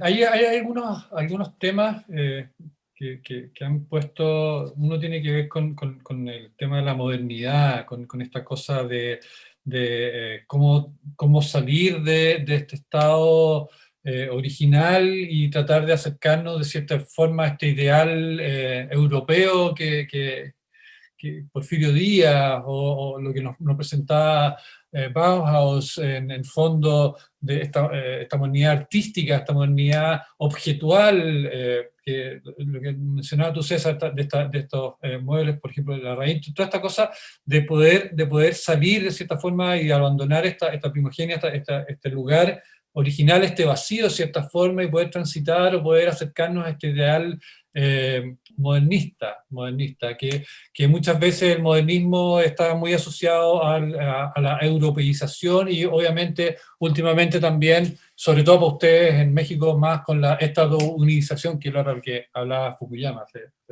hace un tiempo. Yo recuerdo a un teórico brasilero que se llama Claudio Goya, que yo en un congreso le pregunté, bueno, ¿qué es lo que tiene Latinoamérica para ofrecerle al diseño? Y tomando un poco las palabras tuyas, Tere, él hablaba justamente, su respuesta fue una palabra, dijo la miseria. La pobreza que tiene Latinoamérica en relación, en comparación al resto del planeta, sobre todo del hemisferio norte, es aquello que efectivamente es la oportunidad que tiene el diseño en Latinoamérica de poder trabajar. Esta miseria a la cual se refiere Claudio Goya, es este regalo que habla a Mereida, es esta posibilidad de verlo en el poder traer desde Europa, poder traer desde cosas y poder hacer esta gran mezcla, esta posibilidad de poder generar una nueva realidad. Me gustaría que ustedes pudieran, porque son cerca de las 5, llevamos hora y media, que pudieran decir qué es lo que creen ustedes que, así como Claudio Goya decía, lo que nosotros podemos rescatar acá, lo más potente es esta miseria. ¿Qué es lo que creen ustedes que es lo más potente que tiene el diseño latinoamericano o el diseño específico de cada uno de los países hoy en día para ofrecerle a este grupo de estudiantes que tenemos al frente? Pueden partir quien desee. Bueno, ¿está bien? ¿Sí paso yo o qué? Sí, César, por favor. Bien, a mí me gusta pensar en el diseño como un problema como un fenómeno que no se piensa a partir de situaciones coyunturales o a partir de un medio particular como la industria u otra infraestructura productiva. Creo que ya en este punto es ingenuo pensar que los antecedentes de la revolución industrial no tienen una influencia en el diseño contemporáneo. Creo que eso hasta Porfirio Díaz se dio cuenta, a pesar de que era un francófilo consumado. Pero creo que esto implica como una mirada, una corriente, es decir, la mirada historiográfica con que se afronta el diseño y la misma concepción del diseño, que yo he querido entenderlo más como un problema casi filosófico. Es una actividad casi filosófica en donde lo que se hace es pensar, es pensar a través de la materia, ¿no? Se piensa a través de conceptos, como en el caso de Teresa, que me encantó lo de la fluidez, y es como esa misma relación con la materia le puede dar a uno una forma de entender el territorio. Yo utilizo una definición de diseño que es muy genérica, que no es original, creo que la he retaseado de muchos autores, que es el diseño, les digo a mis estudiantes, es como un punto de partida básico de definición, y es el diseño lo entiendo como una actividad por medio de la cual tratamos de producir sentido de nuestro entorno, ¿sí? De ordenarlo, independientemente de cuál sea el orden. Entonces, para los modernos, el orden lo construyeron a través de la industria. La Bauhaus, el modelo, finalmente, a pesar de que hubo una corriente muy expresionista al principio, terminó imperando, fue el modelo capitalista o muy cercano a las necesidades del capitalismo de Mies van der Rohe, que efectivamente florece en los Estados Unidos. Pero yo creo que esa búsqueda, es decir, la respuesta concreta al aporte del diseño latinoamericano al diseño, es de pronto como da como resultado como un bucle, como una vuelta sobre sí mismo, pues porque si entendemos el diseño como un problema de progreso industrial, claro, ahí podemos entrar a una discusión que a mí particularmente no me ha interesado.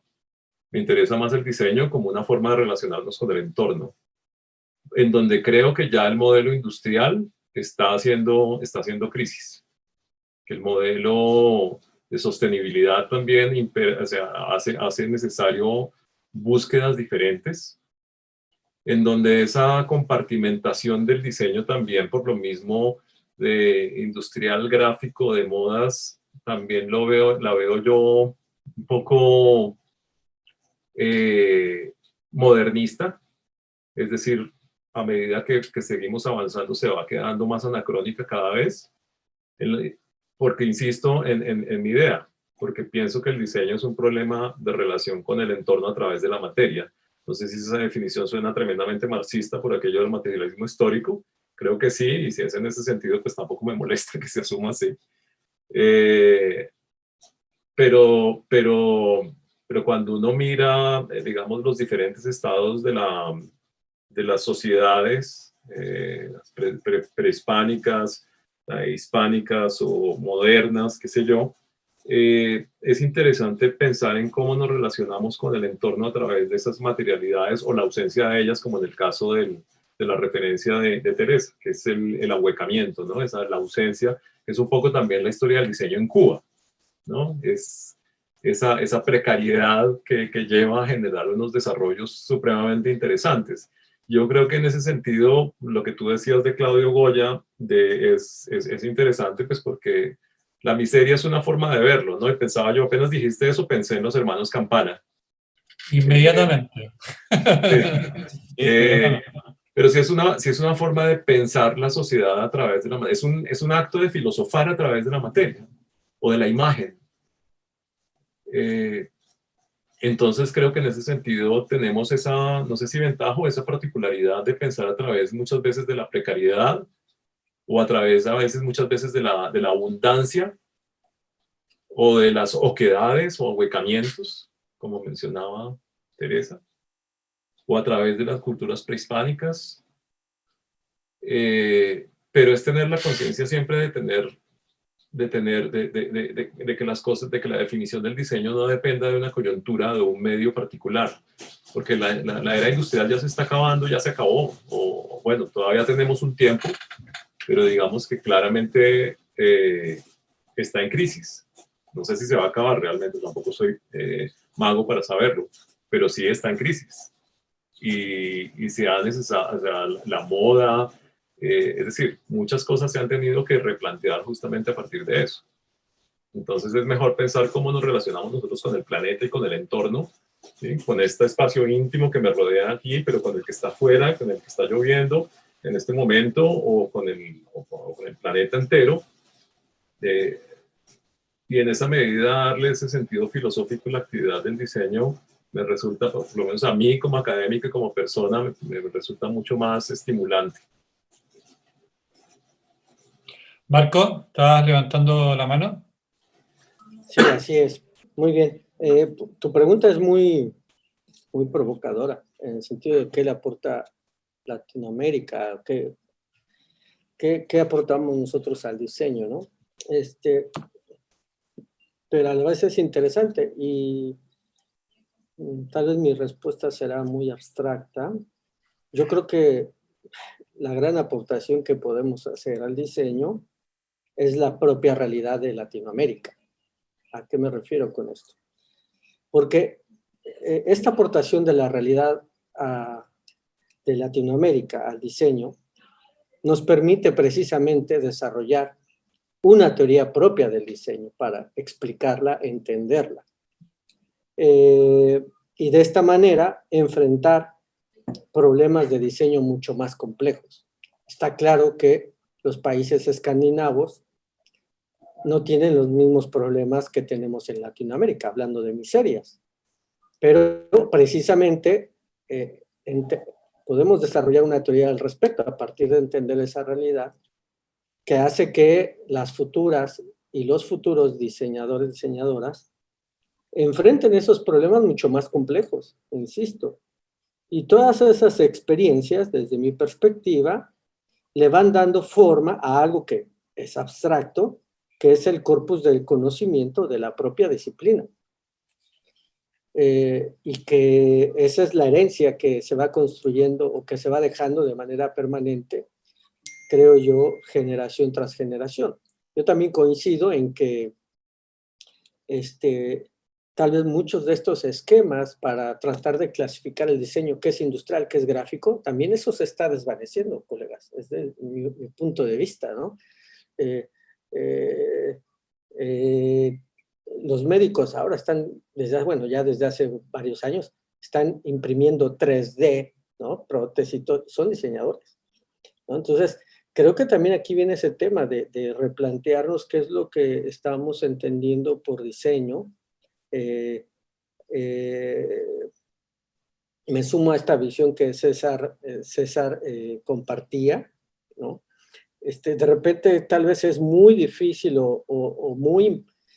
es injusto incluso tratar de medir el diseño porque en una clase que tiene que ver con la actividad económica del diseño, o sea, muchos diseñadores, diseñadoras, por ejemplo, no son conscientes de si el diseño hace una aportación económica y por qué es importante al desarrollo económico. Esto lo digo porque yo mencionaba, los datos estadísticos que yo mostré son irreales de la aportación de la disciplina del diseño al desarrollo de este país. ¿Por qué son irreales? Porque no reflejan las contribuciones de las diseñadoras, de los diseñadores que están insertos en otros espacios de actividad económica. En el sector automotriz, manufacturero, agrícola, el que ustedes ven, seguramente hay diseñadoras y diseñadores. Y luego, esta separación o esta clasificación de actividades, de esto es diseño industrial, esto es diseño gráfico, esto es diseño de moda, también obedece a un modelo económico que está en crisis, definitivamente, ¿no? Entonces, pero, digo, esto era imposible medirlo hace 50 años. Yo digo, qué bueno que es un ejercicio muy interesante, pero no toma en cuenta, y ahora lo digo, en la Ciudad de México, no sé si Teresa tuvo el gusto de conocerlo, existe el mercado del Chopo. El mercado del Chopo no es necesariamente de artesanías, es un mercado, es un espacio para los rockeros. Y encuentra ahí uno todo, discos de vinil, ropa, accesorios. Y entonces le digo a las alumnas y a los alumnos, por ejemplo, una imagen de accesorios. ¿Eso es diseño o no es diseño? Es diseño. Es diseño. ¿Dónde está el pecado? El pecado está en que todo eso es parte de una economía informal que no está siendo medida. Ese es un ejemplo. El segundo ejemplo, desafortunadamente en la ciudad de Cuernavaca, Morelos, existía algo que me parece deberíamos de tratar de recuperar y tenerlo a lo largo de todo el país, que era el Centro Regional de Innovación y Artesanías, que desapareció. Este Centro Regional de Innovación y Artesanías, era un espacio, era como una especie de laboratorio abierto a la ciudadanía, en donde confluían o se podían concentrar 3 tipos de actividades. La primera actividad es que en sí mismo representaba un espacio para que los artesanos especialistas en diferentes materiales, pudieran explorar colaboraciones. Tienes al especialista en plata con tal vez el especialista en algún tejido, y entonces podían hacer colaboraciones, y eso era innovar. Esta es la imagen del chopo, donde les digo, esto es diseño, no es diseño, es diseño. Es diseño. Entonces, acá les voy a mostrar la imagen del centro, que les digo, ya no existe, pero este centro era muy interesante, porque entonces era un espacio de encuentro para artesanos y que colaboraran buscando la exploración de nuevos productos. Que suena a I+D de avanzada. Bueno, tenías un espacio para que los artesanos compartieran técnicas, exploraran cosas. 2, era un espacio para preservar la cultura. ¿Por qué? Porque dentro del espacio, con la idea de preservar esta cultura y transmitir el conocimiento de las culturas, se organizaban talleres para los ciudadanos, para las escuelas, y había visitas, trabajaban con los artesanos, descubrían materiales, técnicas, etc. Y el tercero es que en sí mismo se convertía en un espacio de venta de los productos de la artesanía. Y desapareció. Entonces, pues vuelvo al tema. A mí me parece que una de las cosas que tenemos que mantener es, y que podemos aportar al diseño es, insisto, es esta realidad que hay que estudiarla, que es parte de ese corpus que nos permite desarrollar una teoría del diseño para tratar de entenderla desde nuestra perspectiva, ¿sí? Para que nuestros estudiantes se enfrenten a este tipo de problemas reales, ¿no? O sea, porque no tenemos los mismos problemas. Sí, hay problemas globales, pero tenemos luego otros problemas locales que son de suma importancia. Y ahí destaco, por ejemplo, un trabajo que a lo mejor no sé si conocen, de hecho es chileno, pero lleva mucho tiempo radicando en México, en nuestra universidad, Fernando Schulz, que lleva 45 años en nuestra institución y que él, hay que decirlo, impulsó hace más de 20 años el programa multidisciplinario Diseño y Artesanías y ha recorrido el 95% del territorio nacional para que los diseñadores, los futuros diseñadores, se encuentren con estas culturas que tenemos ahí. Y ojo, no les van a enseñar a diseñar a los artesanos. Van a descubrir lo que es México, en palabras de Fernando. O sea, van a descubrir esta cultura y se ven como pares. Y van y se quedan en las comunidades y viven esa realidad como es. Y eso hace que los estudiantes también sean más conscientes de en dónde están parados. No es Finlandia, ¿no? No es Noruega, es México. Entonces, bueno, ahí dejo mi intervención. Esta presentación se las mandaré, si gustan, está en internet, la pueden... Sí, si la quieren mandar sería bien, la podemos subir a la intranet para que la tengan disponible los alumnos después. ¿Teresa? Ahí. Bueno, yo concuerdo absolutamente con César y con Marcos, y como soy la última, me aprovecho de amalgamar, porque sí es una postura filosófica la que tiene que tener un diseñador. O sea, creo que es filosofía en el sentido de que hay que pensar el mundo para poder aportar algo al mundo, ¿no es cierto? Y como dice Marco, esto se hace viendo la realidad, y la realidad nuestra incluso entre nosotros ya hay diferencia, y entre una ciudad, una metrópoli y un campo hay otra. Pero hemos estado, por supuesto, orientados nosotros, los chilenos, más aún, mirando hacia afuera, ¿no es cierto? Entonces, ¿qué es lo que yo podría decir así como cuál podría ser un camino para seguir desarrollando? Y es la observación. Cuando nosotros les hablamos a los alumnos que partan por observar, y observar es una cosa compleja, no es solamente ir a ver o sacar una foto o hacer un dibujo. Observar es justamente ese que yo mencionaba, ese ahuecamiento, esa realmente ver poco más allá de sacar información, recolectar información, de hacer un registro, es más que eso observar. Observar es comprender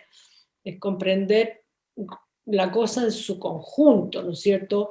El aspecto físico, el aspecto social, el aspecto geográfico, el aspecto, etcétera.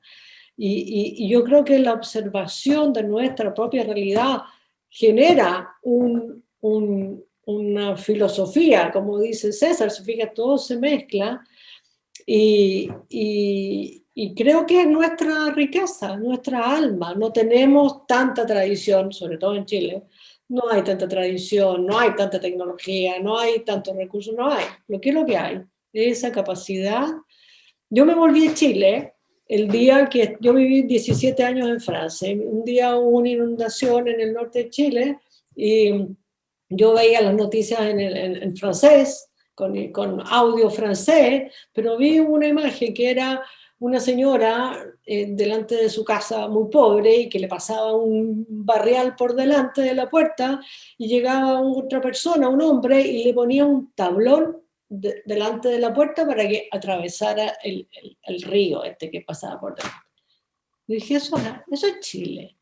Eso es Chile, porque en Francia tú llamas al seguro y punto, ¿no es cierto? Viene la máquina. En Chile somos así, somos del tablón, del martillo, de la pitilla, pero hay que elaborarlo y hay que verlo suficientemente claro para que se desarrolle en diseño, porque si no termina siendo un tablón, una pitilla, simplemente. Y esa capacidad que tenemos de lo leve, de lo improvisado, puede ser de lo hasta alegre de nuestra precariedad, es lo que si nuestros jóvenes aprenden a verlo, hay un campo de desarrollo enorme. Así que... Claro, la precariedad y la miseria también tiene su otro lado en donde está esta resiliencia de toda la comunidad como apoyo, porque nos hemos visto como América Latina, América del Sur, totalmente guachitos, como abandonados de los grandes países primermundistas que nos han consumido finalmente, han agotado todas nuestros recursos, ya sea territoriales, como sociedad, como nos han impuesto ciertas cosas. El capitalismo en sí es eso, es un colonialismo que abarca todos los aspectos de nuestra vida. Entonces, yo creo que lo que más hace el diseño y lo que más aporta es en que aporta identidad, porque logramos reconocer los patrones que nos identifican localmente y los que podemos, al darnos una identidad como país y localidad y como América, dejan de pasar por encima de nosotros, ya que mostramos esta herida, este dolor que tenemos como América, y el hacerlo visible hace que empecemos a proponer soluciones para nosotros mismos, porque nadie más ha estado para nosotros, solamente nosotros. Exacto. Eso es. Quería abrir la posibilidad, si es que había algún otro alumno que quisiera hacer algún comentario o alguna pregunta. tenemos a bastante... Gonzalo, sí, diga, Gonzalo, Marco. a mí me gustaría retomar esto que señala Almendra, que me Sí, parece fundamental. por Y me da supuesto. gusto escucharlo, porque eso es lo que debemos de tratar de conseguir. ¿En qué términos? ¿A qué me refiero? Es darse cuenta, bueno, construir una identidad, pero darse cuenta que al final creo que tenemos las mismas capacidades como personas. Entonces el tema está en no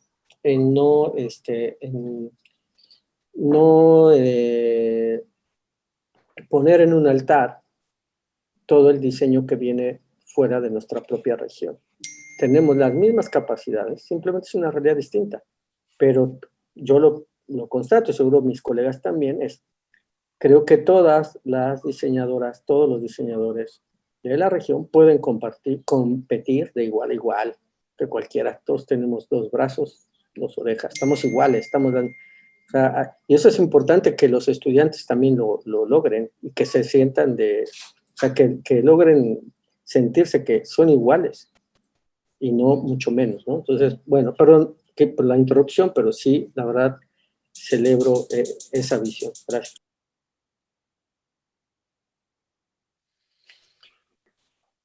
Yo quisiera agregar algo al respecto, y es que de todos modos en esa búsqueda de identidad no nos perdamos, o sea, no terminemos en los regionalismos o nacionalismos, que también entender que esa relación con la materia, es decir, estamos hablando de seres humanos en cualquier en cualquier sitio, ¿no? Si bien ha habido unas relaciones desiguales entre Europa, Estados Unidos y América Latina, creo que al deshumanizar el diseño y al deshumanizar absolutamente todo, que es lo que tiende a pasar cuando caemos en esas metanarrativas de región, de identidad,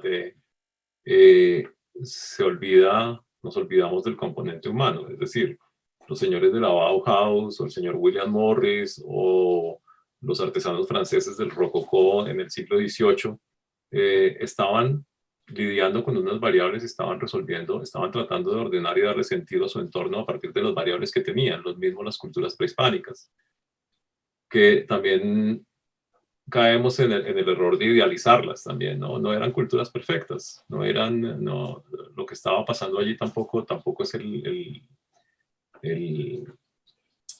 es la respuesta a todo. Entonces, un poquito al llamado también a entenderlo también de una manera muy equilibrada para no caer en esos extremismos a los que usualmente conducen también estas cuestiones. El problema de la identidad, por ejemplo, es que termina casi siempre politizado. Es un discurso que termina tremendamente politizado e ideologizado. Y nos termina separando como seres humanos, que es lo más grave de todo, creo yo. La deshumanización valga la redundancia, de la humanidad, de la existencia. Respecto qué bueno que pusiste, apareció una palabra y tiene que ver con lo político. Yo siempre he planteado hace tiempo que cuando uno diseña, en el fondo está tomando una postura política, uno está definitivamente adhiriendo hacia un bando o hacia el otro, ya que generalmente vivimos en sociedades bastante polarizadas, sobre todo hoy en día, y creo que es súper importante lo que tú señalas, César, de tener cuidado de poder situarse efectivamente como diseñadores en un contexto que puede ser sumamente difícil de abordar, a lo que refería Marco recientemente, esta cosa de poder decir nosotros vivimos en realidades que son totalmente distintas a las europeas, y yo creo que lo importante es que como diseñadores nos demos cuenta que efectivamente tenemos una responsabilidad social, no solamente desde el punto de vista formal, morfológico, de color, de moda, sino que efectivamente los diseñadores, y sobre todo en nuestras realidades, por nuestra historia de colonizantes, de colonizados, digo colonizantes porque nosotros fuimos colonizadores acá en América, hemos sido colonizados en América, vivimos en permanentes conflictos hasta el día de hoy. Yo creo que es importante que los diseñadores, sobre todo las nuevas generaciones de diseñadores, reconozcan esta herencia que les llega a ustedes y que efectivamente la tomen con la mesura y con el discernimiento adecuado, de manera de poder generar desde ahí, dentro del diseño, sin olvidar que somos una disciplina, que tenemos ciertos parámetros, ciertos órdenes, ciertas ideas en común. Algunas tenemos que decir cuáles no son pertinentes o cuáles no, pero que a partir de eso poder efectivamente proyectarnos hacia adelante, que es básicamente un poco una de las tantas definiciones que me gusta de diseño, esta cosa de poder proyectar el futuro que algún día nos va a llegar. Yo quería agradecerles a los tres invitados la participación. Estamos ya justo en las 2 horas más o menos de presentación. No quiero tomar y aprovechar más de su tiempo. Creo que ha sido sumamente interesante el diálogo que hemos logrado, y quiero invitarlos además a ustedes y también a todos los alumnos para la próxima semana, que así como hoy día tratamos el tema del pasado del diseño, la próxima semana vamos a hablar sobre el presente del diseño en Latinoamérica, y para eso vamos a tener invitada a Carolina Poratosu, directora de la Escuela Universitaria del Centro de Diseño de la Universidad de la República de Uruguay. Va a estar también con nosotros Rina Melconian, que es máster en Historia del Arte, docente, autora y columnista. Ella es argentina, pero vive acá en Chile y trabaja en el DUOC de la Universidad Católica. Y va a estar con nosotros Fabiola López, que es diseñadora y creadora del encuentro local y docente también de nuestra universidad.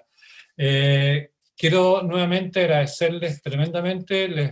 Como les dije en los videos, en los correos anteriores, vamos a editar obviamente el video, sobre todo los inicios y finales, y solamente agradecerles porque creo que las conversaciones y los puntos de encuentro y también también no encuentro que hemos encontrado, creo que son de sumamente un gran apoyo y un gran aporte para nuestros estudiantes, de manera que recojan esta idea efectivamente de que el diseño en sí requiere una filosofía, requiere pensamiento, requiere observación, requiere reconocimiento donde uno está. Así que eso quiere decir que cuando ustedes me entreguen el trabajo final, que va a ser un video, espero que podamos recoger muchas de estas ideas y transmitirlas, y que obviamente también vamos a compartir con César, con Marco y con las otras universidades que han tenido la gratitud de poder participar en nuestro primer evento dentro de Cumulus, y espero que no sea el último, y así como ustedes estuvieron dispuestos a participar en este pequeño conversatorio, tengan la total certeza que nosotros vamos a estar dispuestos a participar cuando ustedes nos necesitan. Muchas gracias. Gracias a todos y a todas. Saludos a César, Tere, Gonzalo. Bueno, un placer conocerles a todos. Muchas gracias por la invitación. Gracias, Marcos, muchas gracias. Un placer conversar con Saludos ustedes. a todos los estudiantes que nos están viendo. Muchas gracias. Gracias. Encantado. Gracias.